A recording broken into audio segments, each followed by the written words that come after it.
This is the Stories from the Field podcast, a Delaware Farm Bureau production, sharing real stories from local farmers while educating the public on the agriculture industry.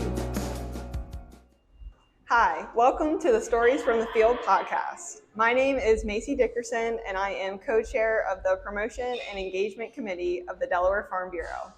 Today, I have the honor of being interviewed by Ms. Debbie Kirk, who is co-chair with me on the Promotion and Engagement Committee. So because of our 1-year anniversary, we're doing something a little different where I'll be in the seat being interviewed. So switching it up instead of me doing the interviewing. So Debbie's here to kind of guide through some questions and read my bio and tell you a little bit more about me. Thank you, Maci. Maci Dickerson's agricultural roots run deep. Growing up in a farming family, she knew at a very young age that her future was in the agricultural industry. She was an active member of the Peach Blossom 4-H Club and served in club, county, and state positions for Delaware 4-H. Her main 4-H projects were dairy, healthy living, Envirothon, and public speaking. And she showed market goats and dairy cows right here at the Delaware State Fair. Maci is also heavily involved in FFA, competing in a wide variety of career development events, otherwise known as CDEs, and served as president of the Lake Forest FFA chapter. She later served as a Delaware State FFA officer from 2020 to 2022. To close her FFA journey, Maci attended the National FFA Convention in 2022 to earn her American FFA degree, the highest possible level of active membership in the National FFA organization. Congratulations, Yes, Maci. thank you. After graduating from high school, Maci attended the University of Delaware, where she was greatly involved in agricultural organizations on campus. She was a member of the InterVarsity Christian Fellowship, Collegiate 4-H, Collegiate FFA, Agricultural College Council, and Sigma Alpha, a professional agricultural sorority. Maci also served as an agricultural ambassador, providing tours to prospective students, and she worked at the UD Creamery in her free time. She graduated in 2024 from the University of Delaware with a bachelor's degree in plant science. Her favorite memory from college was studying abroad for a semester in Brazil, exploring the landscape architecture and plant life in Rio de Janeiro. As for her professional endeavors, Maci completed multiple internships each summer during college. One internship being at Horizon Farm Credit as a traditional intern, where she shadowed various roles and learned about agricultural financing. Maci now works as a crop insurance agent at Horizon Farm Credit, where she helps farmers mitigate their risk through servicing crop insurance policies. She serves as the co-chair with me of the Delaware Farm Bureau Promotion and Engagement Committee, which educates the public about agriculture and builds relationships between local farmers and consumers. Thanks for visiting with me today, Maci. Of course. Thank you for that wonderful and long introduction. You have a lot to be proud of. Yeah, it was funny just thinking back on everything that I've done in such a short amount of time. Right? It's crazy. It's hard to put it into words. It's Yeah. a lot of years of hard work. And you started young. Yes, that is true. So tell us a little bit about yourself and maybe anything you wanted to add to the agricultural background that we've already shared. Yeah, well, I feel like I didn't really have a choice. Farming was kind of in my family, in my blood. So when I was at a young age, I grew up with my grandparents. They own a produce stand. So I got to work for them when I was young, started picking vegetables out in the field. And then as I grew older, worked the register and things like that for them. But 4-H and FFA are a big part of my story, and I owe a lot of the skills I have now, like, this public presentation and speaking, to 4-H and FFA. So that kind of helped me throughout my middle school and high school career. And then when I went to college, I knew I wanted to stay in ag, so that kind of factored into my major, but just wanted to stay involved. I love giving back to the community, being around other people and spreading the word about what agriculture is to consumers. So after I graduated from college, I, of course, had to be involved in something else. And it was you and Jaden, who also works at the Farm Bureau, that kind of pulled me into Delaware Farm Bureau, and I love my spot here in promotion and engagement. It is perfect, and I'm so glad that you asked me to join. Well, I'm so glad that you joined. We're so happy to have you. Yeah. And I'm also glad that you asked me to help with the interview today. This is perfect. fun. Full circle moment. It is full circle.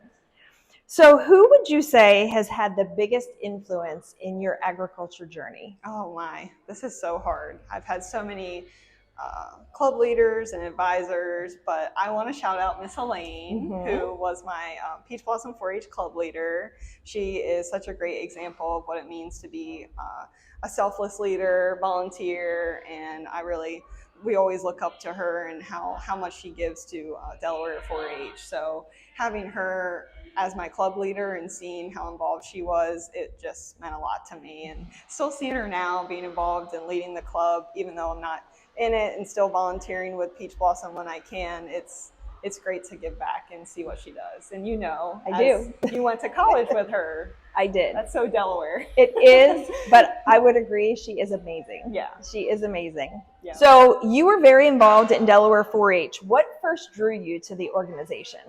So 4-H goes way back in my family. Actually, fun fact, my great-grandmother, Ruth Ann Messick and Bobby Messick, started Peach Blossom 4-H Club. Wow. So that was really great that Miss Lane kind of stepped in and took over the club name after my great-grandparents decided to take a step back and not be leaders of the club anymore. So it's so cool that I got to be a member of what my great-grandparents started. So I didn't really have a choice. I always was going to be in 4-H, and my mom enrolled me at the young age of 5 to be a clover bud, and that's at that age you kind of do some fun hands-on activities, and then once you turn 8 you become a traditional member. And that was when I got to pick out my project groups, and of course I did healthy living, dairy, goats. Those were my main ones, and public presentations. So every year just being out here at the fair and entering exhibits, competing in the state public speaking or demonstration and showing. I just think that 4-H is such a great way to get kids involved and get them hands-on learning, which is so important. And sometimes you don't get that at school. So, right. Well, talk about a full circle moment with your great-grandparents being involved, and I'm sure they're proud of the legacy that you've left with Peach Blossom 4-H. Yeah, it's so neat. So you also exhibited market goats and dairy cattle at the Delaware State Fair. What did livestock teach you about caring for animals and beyond? Yeah, livestock taught me the importance of hard work. There were many nights when I didn't want to walk my animals, or I was tired from, the long day of volunteering or doing stuff in the summer or school year, and but you have to get out and feed your animal. You can't go a day without taking care of them. So it really did teach me discipline and the responsibility of taking care of something other than yourself. And every year, my dad and my grandpa would take me out to the auction to buy my goat, my market goat, and that was an experience. I got to learn the characteristics of what they look for in a market goat and a dairy cow. For dairy cows, if you didn't know, you have to sit and watch the cows all day because when they go to the bathroom, it's very messy. So we want our dairy cows looking nice here at the Delaware State Fair. So we'd have to take shifts and work during the fair to watch the cows and then get up early to wash them in the mornings. And definitely think that if you have the opportunity to show livestock, it's a great learning experience. A lot of FFA with their schools now offer it. So I think that's awesome for kids that maybe don't have a barn or don't have the space at home. But yeah, it was a big part of my story, and I miss it when I come out here and I see everyone else showing, but it is a lot of work. It is indeed, but definitely helped build a lot of character and a lot of responsibility and helped contribute to the wonderful young adult you are right now. Thank you. So looking back, how did serving in leadership positions within your 4-H club at the county and state level prepare you for your future? Yeah, I look back now and didn't realize how much it would shape me being in those leadership positions. Serving as a 4-H and FFA officer has really helped me in my career and in my volunteer roles now because I learned, time management. That was a big help for college too, having to go to school, and I played sports, and still making time for, the volunteer aspect of 4-H and FFA was so important to me.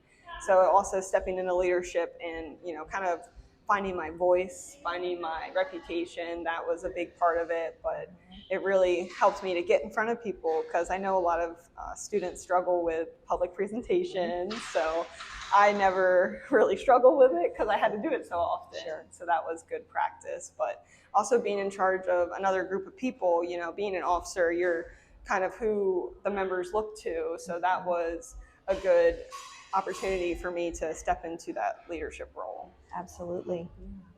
So you've talked quite a bit about 4-H and the impact of 4-H, and specifically your experience with livestock. Let's pivot to FFA a little bit.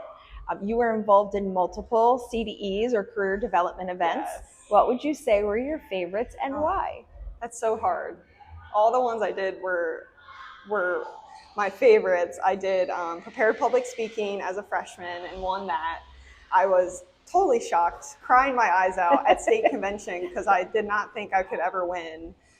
And that was something I'll always remember. My speech was about honeybees and saving the honeybees. And my friends from high school still quote it today because I read it so many times to them to practice. But after that, I did dairy evaluation, CDE. That's where you judge the dairy cows. And then after that was marketing plan, where you created a marketing plan to present on a business. All three, I learned totally different skills, but I would have to say dairy evaluation was my favorite. Going out to nationals and competing at the national level and judging cows out in Indianapolis was really cool. And I actually placed gold individually. So that was really neat to see my skills and studying pay off. But that was fantastic at the national level. Wow. Yeah, that was awesome. So definitely dairy evaluation. Also, since I showed dairy cows, of course, they have a special place in my heart. Of course.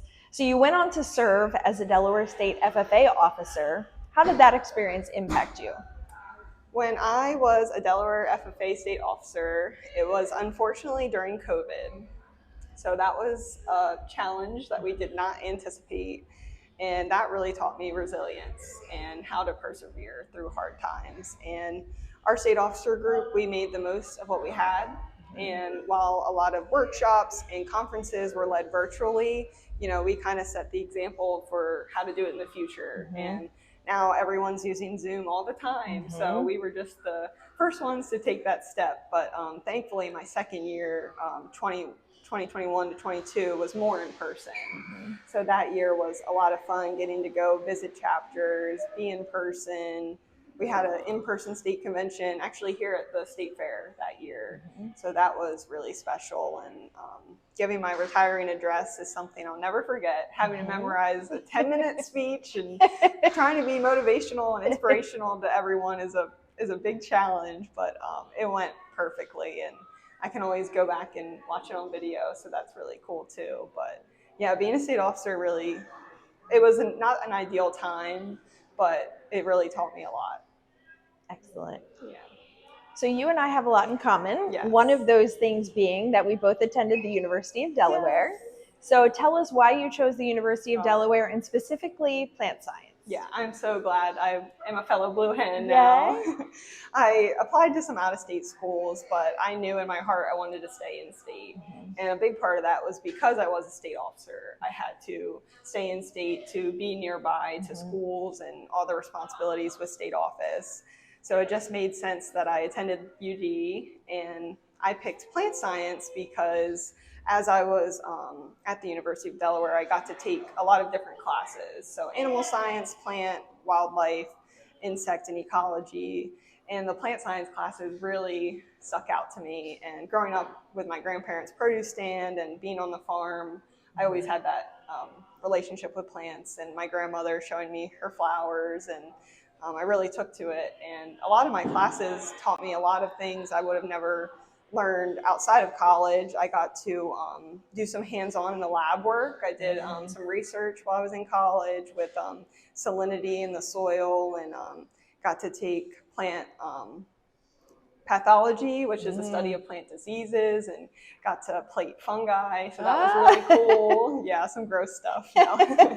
But yeah, it was really a great experience, and I highly recommend and advocate for going to the University of Delaware and majoring in ag, because while UD is a big school, as you know, in the College of Ag, it's like a small, close-knit community. Yes. So really being able to make friends, make relationships with the faculty and students, that was really special. And I'll always miss my time at UD. I go back often and I reminisce, and I do miss it. Well, I also do that. Yes. Several years apart, but I reminisce about those. Only a few. Only a few, just a couple decades. Yeah. So you had the opportunity to study abroad. Tell us a little bit more about that experience. Yeah, I am very fortunate. I was able to afford the opportunity to study abroad, and that was during University of Delaware has a special winter semester where it's 4 weeks, 5 weeks long in January, and a lot of students get to study abroad. So I took the opportunity with the plant science department to go to Brazil. And in Brazil, we got to go to Rio de Janeiro, and we stayed there and studied the landscape architecture and the plant life. And we got to do amazing tours. We studied Roberto Burle Marx. He is a famous landscape architecture from Brazil, and a lot of his work is in the city. And we got to visit his home. That was really neat. And yeah, it just taught me so much. I had never been out of the country before. And since then, I've traveled outside of the country many times. It kind of sparked, that travel bug in me. And there's so much to see and so much to learn in our world. And I just want to see it all. But I don't have all the time and money. I will eventually. But yeah, I'm so grateful I got the opportunity, because it was so great to experience agriculture and plant life outside of the U.S., but also just seeing what else there is to offer in the world. And we got to see Christ the Redeemer, so that was amazing. That was a great experience. And we even stayed on the Amazon. Wow. In a floating lodge. Wow. And it was, if you think this is humid, it was very humid there. Very humid. That's neat. So you really had a lot of fantastic college experiences. Yes. And in addition to those experiences, some of the clubs that you participated in and the study abroad, you completed some internships. Yes. So how did those internships help prepare you for the career that you eventually chose? Yeah, I highly recommend, anyone in high school or college to have a summer internship, because it really, not only tells you what you like, but it tells you what you don't like. And, I've had some different experiences with different companies and departments, and it was so great to really broaden my horizon and my knowledge. And I did an internship full-time in the office, and it was really hard for me to, sit at a desk, and I knew I didn't like that. And then the next summer I did a fully outside internship scouting, and that was not for me. I knew very quickly I didn't want, a scouting business. And then the third summer I interned with Horizon Farm Credit, and that was where I got to shadow the various roles there, work with lenders and credit, and kind of see what they had to offer. And it was nice. I really enjoyed shadowing the sales team and getting to see, how we can mix in-office time with being in front of customers. So that really spoke to me, and it just so worked out that they had an opportunity for me to come back after I graduated. So it was perfect timing. Yes, indeed. Yeah. Yes. Well, they are lucky to have you. Yes, it's been great. So you're currently serving as an insurance agent for Horizon Farm Credit. Yep. Can you tell us about crop insurance, what that means, and why it's important for farmers? Yeah, crop insurance is so important, and it's really a niche, industry. Not many people really know about it unless you're in it. So I never would have thought I'd be selling insurance if you told me 5 years ago. But crop insurance is really specific. It's for farmers to help mitigate their risk against natural disasters such as drought, which we've had a lot recently, and flooding, freezing, any kind of natural disaster event. And it is subsidized by the federal government. So a large portion of farmers' premiums are paid through the Farm Bill, which is really important. And yeah, I really like my role it's a sales role, but I have customers in Delaware and Maryland, and I service their policies. And we have certain deadlines throughout the year where we meet with them. So right now we just finished our acreage reporting deadline. Mm. It's our big one where we report all their acres that they planted. Okay. And that is how they're billed and charged for what they plant. So it's really important to have attention to detail and paying attention to what they plant and getting it correct. And then, yeah, we meet with our customers for signatures or any needs for the policy. So I really like it when I'm out in front of my customers and meeting with them and just growing and building that relationship. So it's been really great. So that leads me to my next question. What do you love most about working with farmers? Well, I, come from a farming family, so I knew from my pup up, what it takes to talk to farmers and how they like to interact. So it was really awesome that it was full circle, what my grandparents taught me working at the produce stand and being around them and watching them, I'm able to apply it now. And one of the sayings my grandmother always said while I was working for them was, the customer's always right, or the customer's always first. And I kind of keep that same mentality of, I really highly value my customers and they mean so much more to me than what they are. And it's really great to meet with them, getting to know their family. They get to know me. And that's definitely my favorite part of the job, is days where I can drive around and visit the farms, be with them, hear about their operation, hear about what they're struggling with, and trying to create a policy or change their coverage to help their operation. So I take so much pride and joy in my job and knowing that I'm helping farmers continue farming. So I really do enjoy it.